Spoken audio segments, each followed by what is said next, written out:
Welcome friends, welcome to my new video. दोस्तों, क्या आपके आसपास भी कोई नार्सिसिस्टिक व्यक्ति है मौजूद आपके फ्रेंड सर्कल में या आपकी फैमिली में? अगर हैं तो निकल लो, और निकल नहीं सकते तो निकाल दो। ऐसा क्यों, मैं आपको आगे वीडियो में बताऊंगा। तो दोस्तों, आज हम बात करेंगे इस नार्सिसिस्टिक पर्सनालिटी वाले लोगों के बारे में। ठीक है, ये इनका ट्रेट क्या होता है? ये ना आपका दोस्त होता है अच्छा से, और ना है आपका दुश्मन होता है अच्छे से। ठीक है, ये आपके साथ अच्छा भी करेगा और ये आपके साथ बुरा भी करेगा। दोनों मिक्स बिहेवियर होता है इनका। तो इनके कुछ कुछ गुण होते हैं। ठीक है, जैसे कि ये खुद को दूसरों से सुपीरियर समझते हैं, हमेशा हर केस में। ठीक है, और ये सुपीरियॉरिटी और समझना तो एक बात हुआ, समझना ठीक है। समझने के साथ साथ जब कभी मौका मिलता है ये एक्सप्रेस करता है ये इंसान कि मैं सामने वाले से तुमसे सुपीरियर हूँ। अगर कोई आपका मित्र है, कोई रिलेटिव है, तो आपको एक्सप्रेस करेगा कि वो आपसे सुपीरियर है, या फिर इस तरह से कोशिश करेगा कि आपको इन्फीरियर प्रूव करने की कोशिश करेगा, जिससे वो सुपीरियर साबित हो जाए। ये सुपीरियरिटी कॉम्प्लेक्स या फिर इन्फीरियर किसी को फील करवाना, थोड़ा सा ऐसा ईगोइस्टिक बिहेवियर होना, ये सब नेचुरल है, लोगों में होता है। बट जो नार्सिस्टिक होते हैं उसमें ये बहुत ज़्यादा होता है। ये एक तरह से उसका टेंडेंसी होता है। कोई एक पर्सन अगर किसी नार्सिस्टिक पर्सन के साथ रेगुलर एक कम्युनिकेशन में है, रेगुलर इंटरेक्शन में है, तो वो इंसान उसके इस बिहेवियर से एकदम परेशान होने लगता है, इरिटेट होने लगता है। उसको इस व्यक्ति को इसके साथ एकदम मज़ा नहीं आता, इंजॉय नहीं करता वो। तो वो इतना एक्सेसिव होता है उसका वो बिहेवियर कि उसकी वजह से सामने वाले पर्सन को तकलीफ होने लगता है। दूसरी इनकी मेंटालिटी ऐसी होती है कि ये मानते हैं खुद को बहुत इम्पोर्टेंट। ये उसी से मिलता जुलता है सुपीरियॉरिटी, क्योंकि वो खुद को सुपीरियर मानते हैं, इसीलिए खुद को बहुत इम्पोर्टेंट भी मानते हैं। और सामने वाले को जब भी किसी में साथ होते हैं, वो या तो अपने पार्टनर के साथ, या तो दोस्त के साथ, या whatever however may be with them, तो अपने सामने वाले का इम्पोर्टेंस कम दिखाने की कोशिश करते हैं। बेसिकली आपकी इंसल्ट करेंगे, कभी कभी पब्लिकली इंसल्ट कर देंगे। ऐसे लोग होते हैं। तो दोस्तों, ये लोग ना लीच की तरह होता है। लीच मतलब वो एक कीड़ा होता है ना, उसे क्या कहते हैं इंग्लिश में, आई डोंट नो। बॉडी पे चिपक जाता है और बॉडी से खून आपका पीते रहता है, जस्ट लाइक पैरासाइट। ये लोग ऐसा होता है कि they are some kind of, मतलब थोड़ा सेडिस्ट टाइप के होते हैं। उनको शायद उसी में मजा आता है, I don't know very well. Although I have been with a narcissistic person, मैं इसके बारे में भी आपको बताऊंगा कि मेरा कैसा एक्सपीरियंस है उस नार्सिसिस्टिक पर्सन के साथ। तो वो लोग ऐसे होते हैं कि they just want to give you pain, mental pain. ठीक है, फिजिकल पेन नहीं देंगे वो लोग, they just give mental pain. ठीक है, मेंटल, आपके मेंटल स्टेबिलिटी की वाट लगा देंगे। या फिर यूं समझ लीजिए कि लोगों के बीच में खुद को सुपीरियर प्रूव करने का, या बेटर प्रूव करने का, या स्मार्टर प्रूव करने का, वॉट एवर में भी किसी भी तरीके से बेहतर प्रूव करने का इनके अंदर एक चुल होता है। और बहुत बार क्या होता है ना, जब खुद को बेटर प्रूफ नहीं कर पाते, तो खुद को बेटर दिखाने के लिए सामने वाले को बुरा दिखाते हैं, इंसल्ट करते हैं, छोटा दिखाते हैं। और ये वैसा उन्हीं लोगों के साथ करते हैं जिनके साथ ये रहते हैं। ये एक तरीके का, साइकोलॉजी में ये एक तरीके का डिसऑर्डर माना जाता है, मतलब बीमारी। ठीक है, ये लोग, सपोज कोई दोस्त है, ठीक है, तो ये लोग क्या करेगा ना, पहले बहुत अच्छे से बात करेगा, एकदम चार्म वे में, ये बहुत तुम्हारा केयर कर रहा है, तुम्हारे बारे में कुछ अच्छा बोलेगा, या तुमको कुछ ला के देगा गिफ्ट वगैरह, या तुमसे बहुत अच्छे से करेगा, तुमको कुछ खिलाएगा पिलाएगा। ठीक है, कुछ दिन ऐसा चलेगा चलेगा चलेगा, और जैसे तुमको लगने लगेगा, उसको लगने लगेगा, या फिर जैसे तुम उसके साथ कंफर्टेबल होने लगोगे, उसके साथ हंसी मजाक अच्छा से चलने लगेगा, फिर धीरे धीरे ये अपना नार्सिसिस्टिक रूप लेके आएगा, सांप वाला, और तुम्हारे साथ बुरा बुरा करना स्टार्ट करेगा। और जब तुम बुरा बुरा लगने लगेगा, तुमको लगेगा यार ये ऐसा कैसे कर रहा है, ऐसा क्यों कर रहा है, तो तुम थोड़ा सा कटने लगोगे, हल्का हल्का, हल्का हल्का थोड़ा कम बात करना स्टार्ट कर दिए, या थोड़ा दूर जाने लगे हैं, या हल्का मत ही कर रहे हैं। जैसे ही तुम दूर जाने लगोगे, ये वापस वही रूप ले आएगा, फिर बहुत चिकनी चुपड़ी बातें करेगा और फिर आपको बहलाने फुसलाने की कोशिश करेगा। और फिर आपको लगने लगेगा इंसान को कि नहीं, ये ऐसा शायद नहीं है, शायद इससे मिस्टेक हो गया होगा।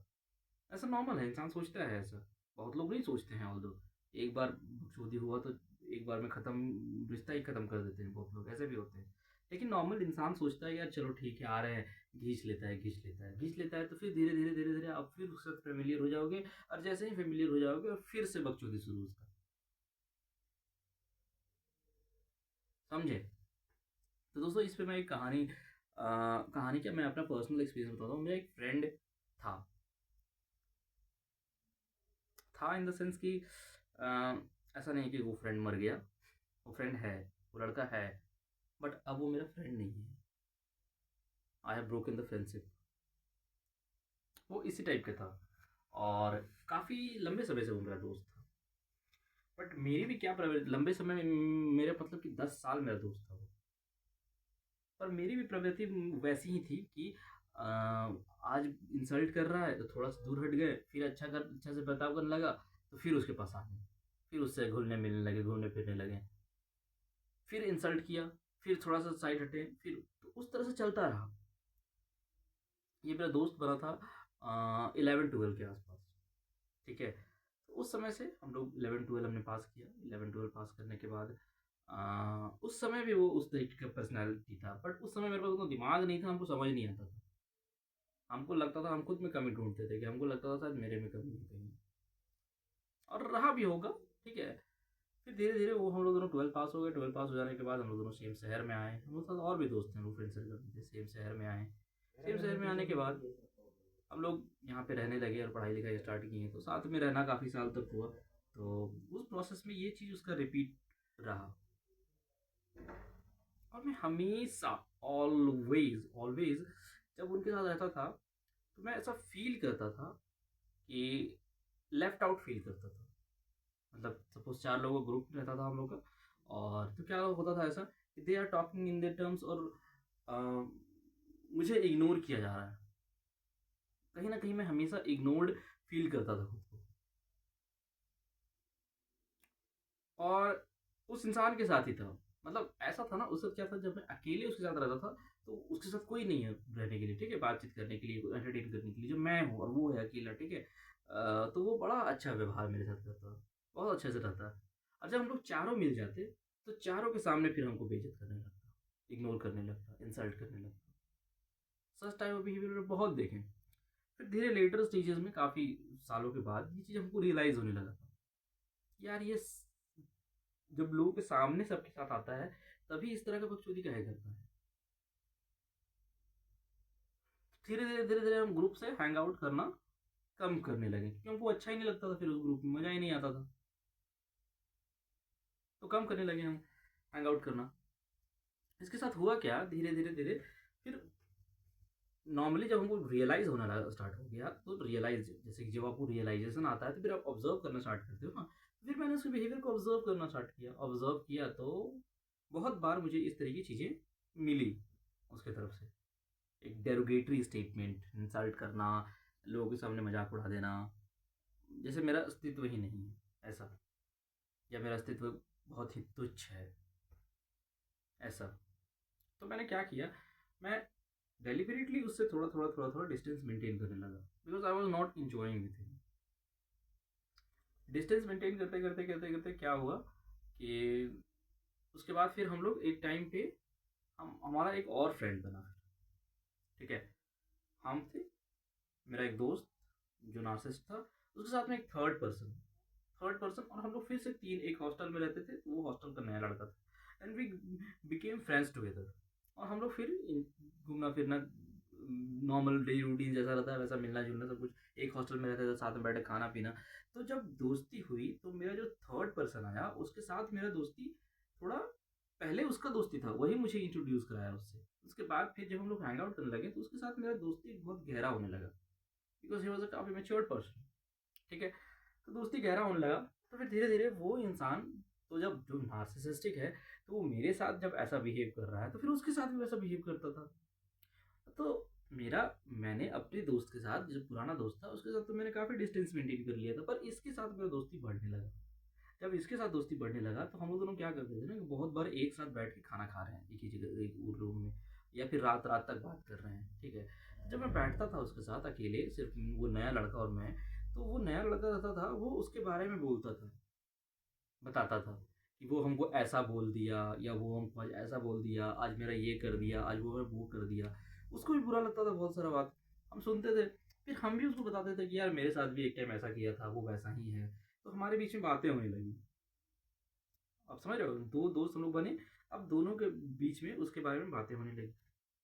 अब धीरे धीरे धीरे धीरे ऑब्जर्व करते करते करते करते ये चीज़ काफ़ी बढ़ती रही।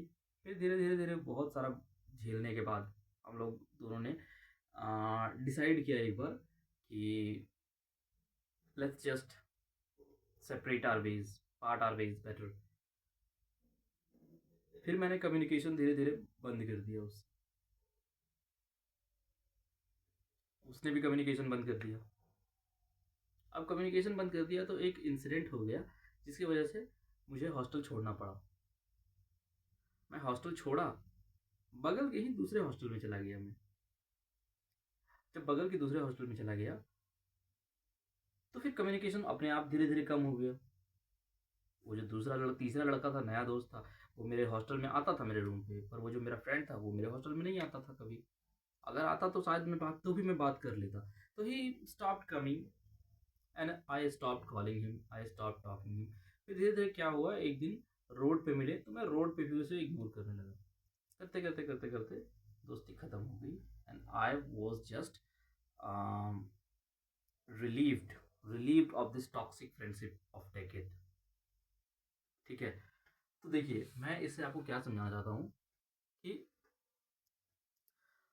अगर ऐसा कोई इंसान है सच में, ठीक है, उसका मैं सिंपल एक ट्रिक देता हूँ पहचानने का, कि बार बार वो आपकी इंसल्ट करता है।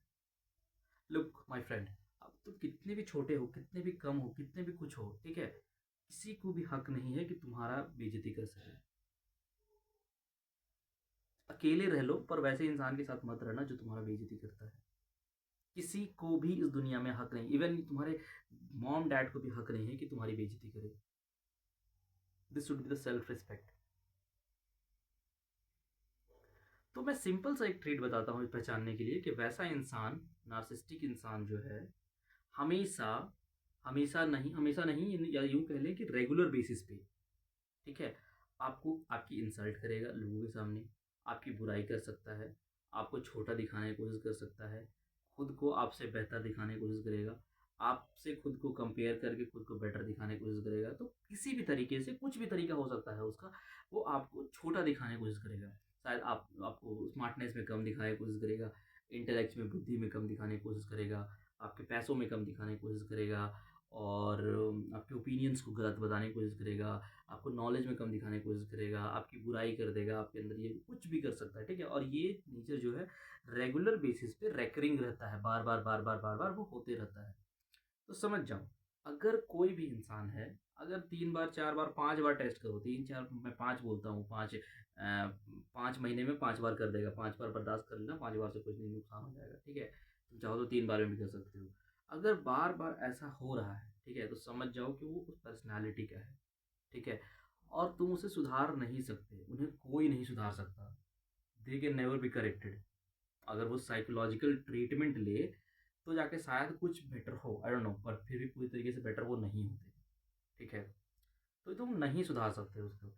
सो एकदम सिंपल सॉल्यूशन, चाहे वो तुम्हारी गर्लफ्रेंड हो, गर्लफ्रेंड से बहुत ज़्यादा प्यार होता है, गर्लफ्रेंड में तो बहुत दिक्कत भी होता है, या बॉयफ्रेंड हो तो बहुत दिक्कत भी होता है तोड़ना कनेक्शन, बट अगर नहीं तोड़ोगे तो तुम you will suffer. You are regularly going to be suffered, you are regularly going to be intoxicated. वो टॉक्सिन भरते रहेगा तुम्हारे जहन में, वो जहर डालते रहेगा तुम्हारे जहन में, तकलीफ देते रहेगा तुम्हें। सो एज सुन एज तुम ये आइडेंटिफाई कर लो कि he is a narcissistic person, just part your ways. नहीं कर सकते, दूरी बना लो, बात कम करने की कोशिश करो, उसे इग्नोर करना स्टार्ट करो, ठीक है। जस्ट अकेले रह लो भाई। लेकिन ऐसे लोगों के साथ अकेले रहोगे ना, तो सिर्फ ये लगेगा कि कोई है नहीं मेरा दोस्त। लेकिन अगर वैसे लोगों के साथ रहोगे ना, तुमको लगेगा कि मेरा कोई वर्थ ही नहीं है, मेरा कोई वैल्यू ही नहीं है, ऐसा फील करवा देगा तुमको वो लोग। तो बेटर, अगर ऐसा कोई इंसान है तो अलग हो जाइए। सो थैंक यू दोस्तों मेरी बात सुनने के लिए। अगर आप यहाँ तक देखे हैं तो अपना ओपिनियन ज़रूर शेयर करें कमेंट में, और बताएं कैसा लगा आपको।